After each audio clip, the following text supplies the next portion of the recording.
வணக்கம் மக்களே. திருச்சியில் நேற்று விடுதலை சிறுத்தைகள் கட்சியுடைய மதச்சார்பின்மை காப்போம் அப்படிங்கிற ஒரு மிக பிரம்மாண்டமான ஒரு பேரணியை தொல் திருமாவளவன் நடத்தி முடிச்சிருக்காரு. அந்த பேரணிக்கு அப்புறம் நடந்த அந்த மாநாடு, அந்த பொதுக்கூட்டத்தில் பேசிய தொல் திருமாவளவன் என்ன சொல்லியிருக்காரு அப்படின்னா, நடிகர் விஜயை கொஞ்சம் கடுமையாக தாக்கி பேசியிருக்காரு. என்ன சொல்கிறார் அப்படின்னா, தற்போது ஹீரோன்னு ஒரு 100 படத்தில் நடிச்சிட்டு வர்றவங்கெல்லாம் மிகப்பெரிய அளவில் ஆட்சியை பிடிக்கணும், கோட்டைக்கு போகணும் அப்படின்னு சொல்லி வர்றாங்க அப்படின்னு சொல்லி விஜயை ஜாடமாடையாக தாக்கி பேசியிருக்காரு. மேலும் அவர் என்ன சொல்றாரு அப்படின்னா, முருக கடவுளுக்கு எதற்கு மாநாடு, பாஜக எதற்கு முருக கடவுள் மேல திடீர்னு அக்கறை எடுக்குது. அவங்க பாம்பேல பாத்தீங்கன்னா விநாயகரை கொண்டாடுறாங்க, கல்கத்தா போனா காளியை கொண்டாடுறாங்க, இப்போ தமிழ்நாட்டுக்கு வந்திருக்காங்க, தமிழ்நாட்டில் பாத்தீங்கன்னா முருகனை கொண்டாடுறாங்க. ஏன் திடீர்னு உங்களுக்கு இந்த முருகன் மேல இந்த பாசம் அப்படின்னு சொல்லி மிக கடுமையான வார்த்தைகளை பிரயோகப்படுத்தியிருக்காரு. நான் மதிக்கக்கூடிய ஒரு போற்றுதலுக்குரிய ஒரு தலைவர் தான் தொல் திருமாவளவன், அதுல எந்த வித ஒரு மாற்று கருத்தும் இல்லை. பட் ஆனா நேற்று அவர் இந்த மாநாட்டில் குறிப்பாக திமுக கூட்டணிக்கு முட்டு கொடுக்கும் விதமாக பேசிய விதங்கள்லாம் பல ஒரு சர்ச்சைக்குரிய விஷயமாக பார்க்கப்படுது. மேலும் அவர் என்ன சொல்றாரு அப்படின்னா, கூட்டணியை நாங்க பார்த்துக்கிறோம், கூட்டணியை பத்தி நீங்க கவலைப்பட வேண்டாம், இப்போதைய சூழ்நிலையில பாஜக உள்ள வந்துடக்கூடாது, பாஜக உள்ள வராமல் இருக்கிறதுக்கு தான் நான் திமுக கூட்டணியில் இருக்கேன் அப்படிங்கிற மாதிரி பேசுறாரு. மேலும் அவர் என்ன சொல்றாரு அப்படின்னு பார்த்தீங்கன்னா, இருக்கிறதுலே சக்தி வாய்ந்த பதவி பிரதமர் பதவி தான், ஸோ அதனால எங்களுடைய குறிக்கோள் பிரதமர் பதவி அடைவது தான் அப்படிங்கிற மாதிரி பேசியிருக்காரு. அப்போ முதலமைச்சர் பதவிக்கெல்லாம் அதிகாரமே இல்லையா, முதலமைச்சர் பதவியெல்லாம் ஒரு ஒன்றுத்துக்கும் உதவாத பதவியா அப்படின்னு தெரியல. ஸோ அதற்கெல்லாம் பதில் திருமாவளவன் அவர்கள் தான் சொல்லணும். திருமாவளவன் திருச்சி மாநாட்டில் என்ன பேசுகிறார், ஏன் அந்த பேச்சு சர்ச்சைக்குரியதாக பார்க்கப்படுகிறது, அதை பற்றி தான் நம்ம இந்த நிகழ்ச்சியில் பார்க்க போகிறோம். நான் உங்கள் ஜோசப். வாங்க நம்ம இப்போ நிகழ்ச்சிக்குள்ளே போகலாம்.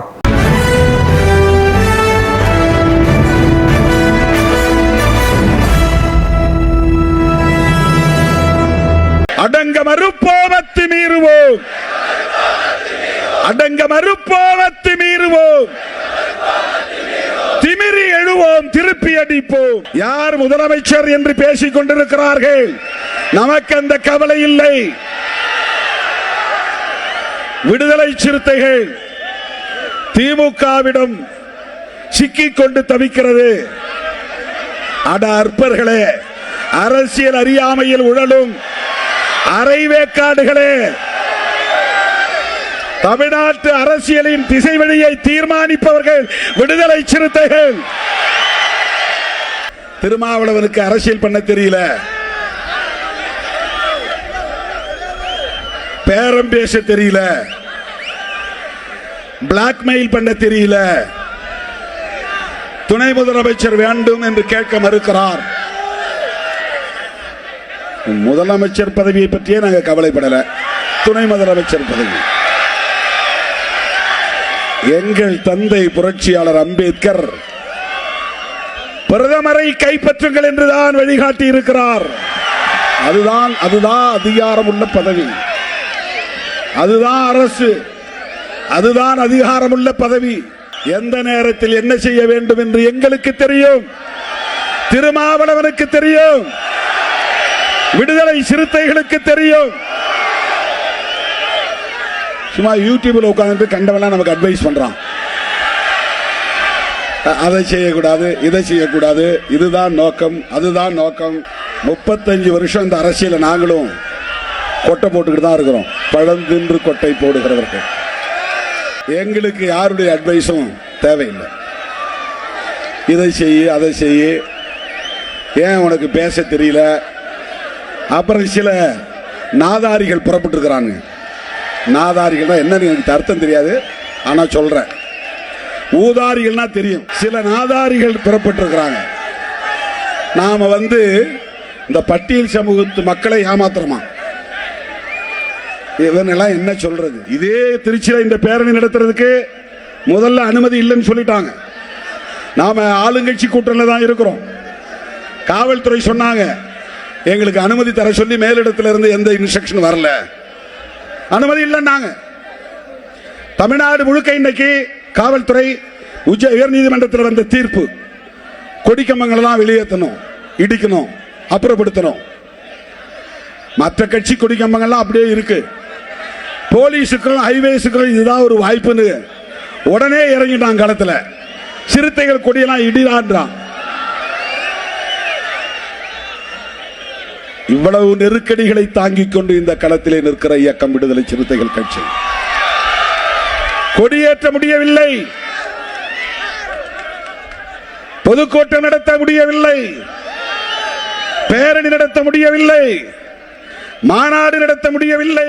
திடீர்னு இன்னைக்கு முருக பக்தர், அவங்க முருகனுக்கு மேல பக்தி வந்துருச்சு. அங்க போனா ராமர் பக்தர், பீகார் போனா கிருஷ்ண பக்தர், மகாராஷ்டிரா போனா விநாயகர் பக்தர், மேற்கு வங்கம் போனா காளி பக்தர், தமிழ்நாட்டுக்கு வந்தா முருக பக்தர், கேரளாவுக்கு போனா ஐயப்ப பக்தர். எத்தனை வேஷம் போடுறான் பாருங்க பிஜேபி காரன் மக்களை ஏய்ப்பதற்கு. திடீர்னு முருக பக்தன் என்ன கேட்டான்?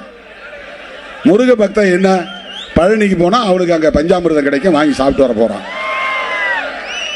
இங்க இருந்து நடந்து போறான். முருக பக்தனுக்கு ஒரு கோரிக்கையுமே இல்லையே, நீ எதுக்கு முருக பக்தன் மாநாடு நடத்துற? இதுதான் சனாதன புத்தி, உத்தி, அரசியல். இந்த மக்களை மதத்தை சொல்லி மயக்க பார்க்கிறார்கள். தலித்துகளை இந்துக்கள் தானே, இதே பிஜேபி காரன் தலித்துகள் தெருக்கு தேர் வரணும்னு போராடி இருக்கிறானா? அந்த பிஜேபியினுடைய செயல் திட்டத்தை நடைமுறைப்படுத்துறதுக்கு பல பேர் பல வேஷம் போடுறாங்க, பல பேர் பல வேஷம் போடுறாங்க. சில பேர் சினிமா புகழோடு வந்திருக்கிறாங்க, ஹீரோ என்கிற அந்த வேஷத்தோட வந்திருக்கிறாங்க. நாம எச்சரிக்கையா இருக்கணும். எல்லாம் என்ன சொல்றாங்கன்னா, இந்த எஸ்சி சமுதாயத்தை சார்ந்த இளைஞர்கள்லாம் அப்படியே சினிமாவுக்கு பின்னால போயிருவாங்க, சினிமா ஹீரோவுக்கு பின்னால போயிருவாங்க. நடக்குமா? ஏமாறுவீர்களா? அப்படி வெறும் சினிமா விளம்பரத்திற்காக அல்லது அந்த புகழுக்காக மயங்கி அரசியல் களத்திலே தோல்வி அடையக்கூடியவர்களா நீங்கள்? நான் சொன்ன அம்பேத்கரை ஏற்றுக்கொண்ட எவனும் எந்த விளம்பர மாயைக்கும் பணிய மாட்டான், விளைவோக மாட்டான். அம்பேத்கர் அரசியலே வேற, அதை அவங்களால புரிஞ்சுக்கவே முடியாது. இன்றைக்கும் அம்பேத்கர் சொன்னால் கோடி மக்கள் குரல் எழுப்புவார்கள், கூச்சல் எழுப்புவார்கள். இந்தியா முழுக்க, உலகம் முழுக்க சினிமாக்காரங்களுக்கு அந்தந்த ஏரியாவில் தான் கோஷம் வரும், கூட்டம் வரும். அப்படின்னா அம்பேத்கர் லட்சம் மடங்கு ஹீரோ. அவர் நீ 100 படத்துக்கு ஹீரோவா இருப்ப. அம்பேத்கர் இறந்தது 56. இன்னைக்கு நீங்க கலிபோர்னியாவில் போய் அம்பேத்கர் சொல்லுங்க, அப்படியே எழுந்திருப்பான் ஒரு 100 பேர். சூப்பர் ஸ்டார்னா தமிழ்நாட்டுக்குள்ள, சுப்ரீம் ஸ்டார் தமிழ்நாட்டுக்குள்ள, அல்டிமேட் ஸ்டார் தமிழ்நாட்டுக்குள்ள, நம்ம பவர் ஸ்டார் தமிழ்நாட்டுக்குள்ள தான். அம்பேத்கர் அதையெல்லாம் தாண்டிய ஸ்டார். சிறுத்தைகள் எப்பக்கமோ அப்பக்கம் தான் வெற்றி, சிறுத்தைகள் எப்பக்கமோ அப்பக்கம் தான் ஆட்சி. அதை தீர்மானிக்கக்கூடிய வல்லமை படைத்தவர்கள் விடுதலை சிறுத்தைகள். தொல் திருமாவளவன் விடுதலை சிறுத்தைகள் கட்சியுடைய ஒரு நிறுவன தலைவர், நான் மதிக்கக்கூடிய ஒரு நல்ல ஒரு தலைவர், ஒரு தன்னெழுச்சியுடன் கூடிய ஒரு தலைவர் அப்படின்னு சொன்னால் அதற்கு திருமாவளவன் நம்ம இலக்கணமாக எடுத்துக்கொள்ளலாம். அப்பேற்பட்ட திருமாவளவன் நேற்று பார்த்திங்கன்னா திருச்சியில் ஒரு மிகப்பெரிய மாநாட்டை, அதாவது ஒரு பேரணி, அதன் முடிவாக ஒரு பொதுக்கூட்ட ஒரு மாநாட்டு லெவலில் அதை நடத்தினார் அப்படின்னு சொல்லலாம். ஸோ அந்த கூட்டத்தில் பேசி அவர் பார்த்திங்கன்னா சில பல கருத்துக்கள் உண்மையிலே பார்த்திங்கன்னா ஒரு திமுகவுக்கு மிகப்பெரிய அளவில் ஒரு முட்டு கொடுக்குற மாதிரி தான் இருக்குது. அதாவது அவர் என்ன சொல்கிறார் அப்படின்னா, ஐடியாலஜி என்ன சொல்ல வர்றாருன்னா, பாஜக உள்ளே வந்துடக்கூடாது, மதவாத சக்திகள் உந்தில் வந்துடக்கூடாது, ஸோ மதவாத சக்திகள் வந்தால் மிகப்பெரிய அளவில் சிக்கல் ஆயிரும் அப்படிங்கிறத அவர் சொல்ல வர்றாரு. பட் ஆனால் அப்படியெல்லாம் சொல்லிட்டு அவர் முருகனுக்கு எதுக்கு பாஜக மாநாடு நடத்தணும் அப்படிங்கிற ஒரு கேள்வியை கேட்குறாரு. ஸோ இந்த இடத்துல தான் நமக்கே ஒரு கேள்வி அவர் மேலே எழுது. முருகனுக்கு மாநாடு நடத்துகிறது அவங்க கட்சி நடத்துது, அந்த கட்சியில் இருக்கக்கூடிய அந்த மதம் சார்புடைய அமைப்புகள் நடத்துகிறாங்க, அதை அவங்க தன்னெழுச்சியை எடுத்து நடத்துகிறாங்க. ஸோ இதைத்தான் முருகனுக்கு மாநாட்டை தான் நம்முடைய தமிழக இந்து சமய அறநிலையத்துறை எடுத்து நடத்துது. அதே பல்வேறு கேள்விகளுக்கு உண்டாச்சு. ஏன் ஒரு அரசு நிர்வாகம், ஒரு அரசு துறையில் உள்ள ஒரு பிரிவு ஏன் ஒரு கடவுளை உயர்த்திப்படுத்தி மாநாடு நடத்தணும்னு அப்போதே கேட்டாங்க. அது வந்து ஒரு அரசு துறை வந்து செய்யும்போது அது வந்து கேள்விக்குள்ளானது. பட் ஆனால் இங்கே வந்து ஒரு கட்சியில் இருக்கக்கூடிய அந்த அந்த மத ரீதியிலான அடிப்படையிலான அந்த அமைப்புகள் வந்து அவங்க வந்து அந்த முருகருக்கு உண்டான மாநாடை மதுரையில் நடத்துகிறாங்க. ஸோ அதை வந்து ஏன் நடத்துகிறீங்க, இது வந்து நடத்தக்கூடாது. ஏற்கனவே இந்து சமய அறநிலையத்துறை அமைச்சர் திரு சேகர் பாபு என்ன சொல்லியிருந்தாங்க அப்படின்னா, இது வந்து ஒரு சங்கிகளுடைய மாநாடு, முருகர் மாநாடு அல்ல, சங்கிகளுடைய மாநாடு அப்படிங்கிற மாதிரி சொல்கிறாரு. மேலும் திருமாவளவன் என்ன சொல்கிறாருன்னா, இந்து மதத்தில் நீங்கள் எல்லாரையும் ஒன்றாவாக பார்க்குறீங்க, இந்து மதம் எல்லா மக்களையுமே வந்து அந்த இந்து மதத்தை பின்பற்றக்கூடிய பல்வேறு சாதிகள் இருக்கக்கூடிய மக்களை எல்லாம் ஒன்றா பார்க்குதா, மனுஸ்மிருதியில் நீங்கள் என்ன சொல்லியிருக்கீங்க அப்படிங்கிறத அவர் சொல்கிறாரு. அதாவது இந்த இடத்துல தான் அதாவது எனக்கு ஒரு மாறுபட்ட கருத்து அப்படின்னே சொல்லலாம். அதாவது ஒவ்வொரு மதத்துலையுமே நல்ல விஷயங்களும் இருக்குது, கெட்ட விஷயங்களும் இருக்குது. இப்போ நான் சார்ந்த கத்தோலிக்க கிறிஸ்தவ மதத்தை எடுத்துக்கிட்டிங்கன்னா எனக்கே வந்து இருக்கக்கூடிய ஒரு குறைபாடு என்னென்னா, இன்னமும் வந்து பெண் பாதிரியார்கள், அதாவது பெண் ஃபாதர்ஸ்ன்னு சொல்லுவாங்க இல்லையா, பெண் பாதிரியார்கள் கத்தோலிக்க கிறிஸ்தவ மதத்தில் வரலை. சிஎஸ்சியில் கூட இருக்கிறாங்க, மற்ற பிரிவுகளில் கூட இருக்கிறாங்க. பட் கத்தோலிக்க கிறிஸ்தவத்தில் இன்னமும் கன்னியாஸ்திரிகள் அப்படிங்கிற ஒரு பிரிவு தான் இருக்குது. அவங்க இன்னமும் வந்து அந்த திருப்பலி நிறைவேற்றக்கூடிய மேடையில் கோயிலில் பலிபீடத்தில் நின்று அந்த திருப்பலி நிறைவேற்றக்கூடிய அந்த பொறுப்பு அவங்களுக்கு இன்னும் கொடுக்கப்படலை, அந்த முக்கியத்துவம் வாய்ந்த பொறுப்பு கொடு. ஸோ இதுவே வந்து எனக்கு ஒரு ஆதங்கம் தான். நானும் அந்த கத்தோலிக்க கிறிஸ்தவ மதத்தை சார்ந்தவன் தான். ஸோ அதை வந்து செய்யலை. ஒவ்வொரு மதத்துலேயும் வந்து பார்த்திங்கன்னா சில பல முரண்பாடான விஷயங்கள்லாம் இருக்கும், அதெல்லாம் வந்து நம்ம பேசக்கூடாது. இந்து மதம் வந்து பார்த்திங்கன்னா ஒரு அர்த்தமுள்ள இந்து மதம், மிக ஆகம விதிகள்லாம் பார்த்திங்கன்னா அவ்வளோ அழகாக பின்பற்றுவாங்க. அந்த மதத்தை வந்து வேத புத்தகங்கள்லாம் படிக்கும்போது பார்த்திங்கன்னா அந்த கோயிலுக்குள்ளே போனீங்கனாலே உங்களுக்கு வந்து ஒரு மன நிம்மதி கிடைக்கும். அந்த அளவுக்கு கலை நியமிக்க வேலைப்பாடுகள் மிகப்பெரிய அளவில் மனிதனுடைய வாழ்க்கை தத்துவங்கள்லாம் வந்து சிற்பமாக பொறிக்கப்பட்டிருக்கு. ஸோ இந்து மதத்தை நம்ம எடுத்தோம் கவுத்தோம், ஒரு கெட்ட விஷயம் இருக்குது, அதை வச்சு அந்த மதத்தை வந்து நம்ம அந்த காலத்தில் இருந்ததுங்கிறத அதை வச்சு நம்ம வந்து குறை சொல்ல முடியுமா? ஒவ்வொரு மதத்துலையும் பார்த்திங்கன்னா சில பல முற்போக்கான சில முரண்பாடான கருத்துக்கள்லாம் இருக்கும். ஸோ இது ஒவ்வொரு மதத்துக்கும் ஒரு விஷயம்தான். ஸோ அந்த மதத்தில் இருக்கக்கூடிய அந்த மோசமான விஷயங்கள், சில பல முரண்பாடான விஷயங்கள், அந்த பிற்போக்குத்தனமான விஷயங்களை எடுத்துக்கொண்டு அந்த மதமே மோசமான மதம், அந்த மதம் வந்து எல்லாரையுமே வந்து ஒரு அன்பான பார்வையில் பார்க்கல, யாரையுமே அரவணைத்து செய்யலை அப்படின்னு சொல்லி அந்த மதத்தின் மீது குற்றம் சாட்டுவதை வந்து ஏற்றுக்கொள்ள முடியாது. எல்லா மதத்துலையுமே சில பல சிக்கல்கள் இருக்கத்தான் செய்யுது.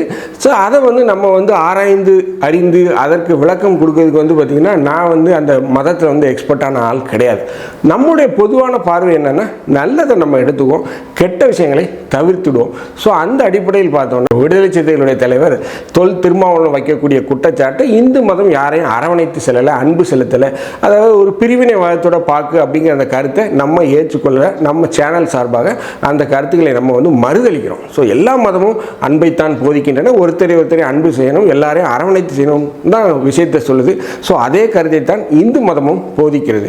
ஸோ இப்பேற்பட்ட சூழ்நிலையில் மிகப்பெரிய அளவில் அந்த பேசிய விதயங்கள்லாம் பார்த்திங்கன்னா பாஜக வந்துடக்கூடாது அப்படிங்கிற ஒரு பயம் வந்து திருமாவளவன் மத்தியிலும் தெரியுது. ஸோ அதனால் அவர் என்ன சொல்கிறார் அப்படின்னா, நாங்கள் 2026 திமுக கூட்டணியில் தான் இருக்கோம், கூட்டணியை பற்றி நமக்கு கவலை வேண்டாம் அப்படிங்கிறத சொல்லியிருக்கேன். அதாவது வேறு கூட்டணி நம்ம போகிறதில்ல, சீட்டுகளை வந்து நாங்கள் பார்த்துக்கிறோம், கடைசி நிறுவனத்தில் நாங்கள் பேசி தீர்த்துக்கிறோம் அப்படிங்கிற மாதிரி சொல்லிட்டு நிறைய புதிய ஆட்கள் உள்ளே வர்றாங்க அப்படின்னு சொல்லி விஜய் எழுக்கிறார். அவர் என்ன சொல்கிறார் அப்படின்னா, நீ 100 படத்தில் நடித்து தான் ஹீரோ, ஆனால் அம்பேத்கர் வந்து உலக அளவில் மிகப்பெரிய ஹீரோ அப்படின்னு சொல்கிறார். அதாவது எந்த ஒரு இடத்துலையுமே நடிகர் விஜய் அவர்கள் வந்து நான் வந்து அம்பேத்கரை விட பெரியவன் அப்படிங்கிறத எங்கேயுமே சொல்லலை. அவர் வந்து தன்னை ஒரு கொள்கை தலைவராக அம்பேத்கரை ஏற்றுக்கொண்டவர் தான் நடிகர் விஜய். ஸோ இவர் வந்து அம்பேத்கரை வந்து விஜய் கூட கம்பேர் பண்ணுறது என்னை பொறுத்த வரைக்கும் நான் ஏற்றுக்கொள்ள மாட்டேன். அம்பேத்கருங்கிறது ஒரு மாமனிதர், ஒரு ஒப்பற்ற தலைவர், மிகப்பெரிய அளவில் இந்திய அரசியலமைப்பு சாசனத்தை நிறுவியவர், ஒரு மதிப்பிற்கும் மரியாதைக்கும் உரிய ஒரு தலைவர். ஸோ அவர் கூட எங்கே வந்து விஜய் போட்டிக்கு வந்தாருன்னு எனக்கு தெரியலை. ஸோ இதை வந்து ஏன் அவர் பேசினார், ஏன் விஜய் வந்து அம்பேத்கரோட கம்பேர் பண்ணாருன்னு தெரியலை. விஜயுடைய அந்த அரசியல் வருகை அப்படிங்கிறது முன்னணி அரசியல் கட்சியில் குறிப்பாக திமுக வயிற்றில் புளியை கரைச்சிருக்கு அப்படின்னு தான் சொல்லலாம். அதாவது வட இந்தியாவில் இருக்கக்கூடிய ஒரு முன்னணி ஆன்லைன் பத்திரிகை நடத்திய சர்வேல வந்த முடிவுகள் என்ன சொல்லுது அப்படின்னா, வாக்கு சதவீதம் வந்து பார்த்திங்கன்னா 15% 20%, அதிகபட்சமாக 20% வரை வந்து விஜய் பெறுவதற்கு வாக்குகள் இருக்குது அப்படின்னு சொல்கிறாங்க. அதாவது ஒரு கட்சி இன்னமும் களம் காணலை, களத்தில் குதிக்கலை, அந்த கட்சி 15% 20% வாக்குகளை பெறுதுன்னா அது எவ்வளோ ஒரு பெரிய விஷயம், மிகப்பெரிய விஷயம். எல்லாரும் சொல்லக்கூடிய ஒரே ஒரு விஷயம்தான், விஜய் இன்னுமே களத்தில் இறங்கலையே, அவர் இன்னுமே தன்னை சுய பரிசோதனை செய்யலை. எந்த அடிப்படையிலேயே நீ 10% 15%, 15% 20% சொல்கிறீங்க, சும்மா வந்து வாயில் புருடா விட்றீங்களா அப்படின்னு பார்த்தீங்கன்னா, அந்த இடத்துல தான் நம்ம வந்து வரலாற்றை திரும்பி பார்க்கணும். அதாவது விஜய் வந்து ஒரு மிகப்பெரிய ஒரு மாஸ் ஹீரோ. எம்ஜிஆர் விஜயகாந்தை விட மிகப்பெரிய அளவில் அவருக்கு வந்து ஒரு வரவேற்பு இருக்குது. அதுவும் குறிப்பாக நான் சொல்கிறேன், பெண்கள் மத்தியில் விஜய்க்கு ஒரு மிகப்பெரிய வரவேற்பு இருக்குது. மிகப்பெரிய அவருக்கு வந்து ஒரு வரவேற்பு இருக்காங்க. மக்கள் ஒரு மிகப்பெரிய மாற்றத்தை எதிர்பார்த்துட்டு இருக்காங்க. அதுவும் ஆளும் திமுக தரப்புக்கு தெரியலை. ஸோ இப்பேற்பட்ட சூழ்நிலையில் தான் மிகப்பெரிய அளவில் விஜயோடைய வருகை அப்படிங்கிறது திமுக வயிற்றில் புளியை கரைச்சிருக்கு. திமுகவுடைய வெற்றி கனவு, அந்த 200 234 நாங்கள் ஜெயிப்போம்னு சொல்கிறாங்க பார்த்தீங்களா, இதெல்லாம் வந்து ஒரு பாசிச மனப்பான்மைன்னு தான் நான் சொல்லுவேன். அதாவது 234 தொகுதியிலே நானே ஜெயிக்கணும், அடுத்தவனே வரக்கூடாது அப்படிங்கிற ஒரு நினைப்பு இருக்குது அப்படின்னா, அதே ஒரு மோசமான நினைப்பு. எதிர்க்கட்சின்னு ஒன்று இருக்கணும். எதிர்க்கட்சின்னு ஒன்று இருந்தால்தான் அவர்கள் வந்து அரசை வந்து இடித்துரைப்பார்கள், அரசு செய்யக்கூடிய தவறை சுட்டி காட்டுவார்கள். ஸோ இந்த மாதிரியான ஒரு மனப்போக்கு வந்து என்னைக்கு திமுகவுக்கு வந்ததோ அன்னைக்குமே வந்து அவருடைய வீழ்ச்சி தொடங்கிவிட்டது. ஸோ திருமாவளவனின் இந்த திருச்சி பேச்சு அப்படிங்கிறது வந்து என்னை பொறுத்த வரைக்கும் ஒரு முதிர்ச்சியற்ற பேச்சாகத்தான் நான் பார்க்கிறேன். இந்த வீடியோ உங்களுக்கு பிடிச்சிருந்துச்சுன்னா தயவுசெய்து லைக் பண்ணுங்கள், ஷேர் பண்ணுங்கள், சப்ஸ்கிரைப் பண்ணுங்கள். மறக்காமல் உங்கள் கருத்துக்களை கமெண்ட் செக்ஷனில் சொல்லுங்கள். நன்றி, வணக்கம்.